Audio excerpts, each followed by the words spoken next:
Hello to everyone and welcome back to FPL Animate. My name is Oded. In this video I will do a quick review of my team that played Gameweek 5. Points, rate, and who disappointed me again and left me without points. Also thoughts about transfers for Gameweek 6. So let's get to it. I started this game week pretty crushed because I transferred Harrison from Leeds into my teams hours before I found out he won't play because he tested positive for COVID-19. So I had to take -4 to bring someone who is guaranteed to start, which tells you that always transfers in and out your players short time before the deadline. So I picked Melier for my first goalkeeper, hoping for finally a clean sheet for Leeds this season. It didn't happen, but at least Melier kept delivering saves after saves in each game. This game he had 7, which gave him 2 extra points. In defense I had another blow like many others to find out Alexander-Arnold won't take part in the game against Palace, so I had 2 players already that wouldn't take part in game week 5 and only 1 sub from the bench who can play. I brought Diaz for the -4 transfer and he rewarded me with a clean sheet and 2 bonus points as well. Cias gave another big blow to my team with Wolves lost at home to Brentford, a result that no one saw coming. He conceded 2 goals, got a yellow card and sub out at halftime. Turney had a solid game against Burnley and kept a clean sheet as well. And Shaw had Manchester United concede again a goal and brought only 2 points to my team. Salah came big again against Palace with clean sheet, goal, assist and 3 bonus points. It could have been an easily hat-trick for the Egyptian, but choosing him as my captain this week seems like the only right choice I did. The yellow card was unnecessary, but 24 points really boost my team. Jota on the other hand was a poor pick to bring in 2 weeks ago. 2 clean sheets in both of those games is not what I had in mind when I brought him in.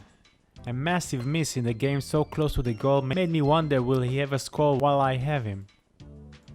Not many people have faith in Benrahma to score against Manchester United, but he did it and collected 3 bonus points. If he only could have stayed until the end to take the penalty as well. And Barnes, well, I keep my faith every week for him to get some returns. And after the Europe game midweek, which he played well, scored and assist, I thought this is it. Bad luck is over, and it almost was. So close to score at the end of the game against Brighton, only ruled out for an offside. Ings had a good record against Everton since the time he played with Southampton, so I kept him as my only striker, and although he didn't score, he did manage to deliver assists in the 3-0 defeat against Everton. But it seems that this is going to be his last return for my team for a while now, cause he's gotta go. As for my bench, as you can see, no one besides Sanchez could play in this game week, so I left with only 10 men in my starting 11. Harrison out, Anthony was out, and Parisha long time out. So in conclusion, with 2 players who did not play, no sub on the bench whatsoever, and with Sia's terrible game I managed to get 63 points. Not bad considering only 9 players gave me those points. But another red arrow for me after a promising start, and hopefully next game week I'll be back on the horse and won't make any more foolish mistake. So this is how my team looks like for the upcoming game week 6. Ings is a problem. If Harrison will not be fit till next week, he's a major problem as well. Diaz against Chelsea away is a minor problem, but of course I prefer a defender who has much easier game. And hopefully Alexander-Arnold will be fit as well till next week.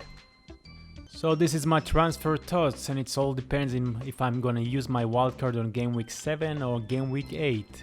Right now I have 1 transfer and 2.2 million in the bank. If I'm using my wildcard in game week 7, that I mean I can take a player for 1 week punt, because I'm going to change my whole team anyway with the wildcard. So it'll be a good idea to pick a player who can bring me the most points in game week 6 on paper. If I transfer Ings right now, it will be for Bamford or Jimenez. And I don't feel comfortable with either of them. Bamford did manage to get an assist against Newcastle, but still doesn't touch the ball enough. And Leeds up against West Ham, hard game even if Leeds play at home. Jimenez didn't score yet and he is up against Southampton away next week, a team that managed to hold off Manchester City offense away. So it's possible that he would score, but the chances are not that high.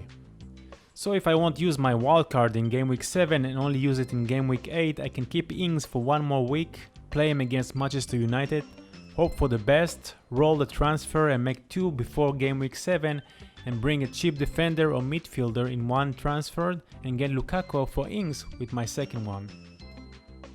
Harrison's situation is different. If he will be able to play against West Ham next week, I will keep him, but chances are he won't recover in time, so I'll keep him at the end of the bench for Watford in game week 7 and roll the transfer.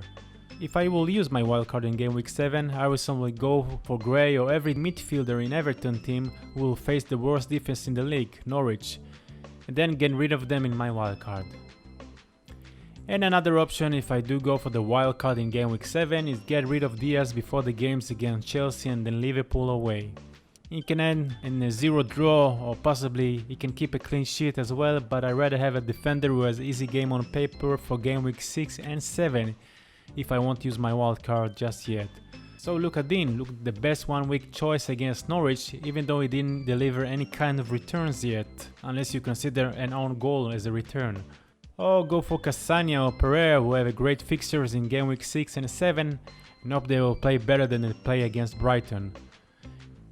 Because of the international break between game week 7 and 8, I'm leaning more to use it before game week 8 and not before game week 7, so I can track which players will be available, if any of them injures, or if any issues will rise up or corona protocols will be forced again on some of the players. If I do activate my wildcard on game week 8, maybe I'll take a hit if I feel that my team is not good enough for the upcoming week.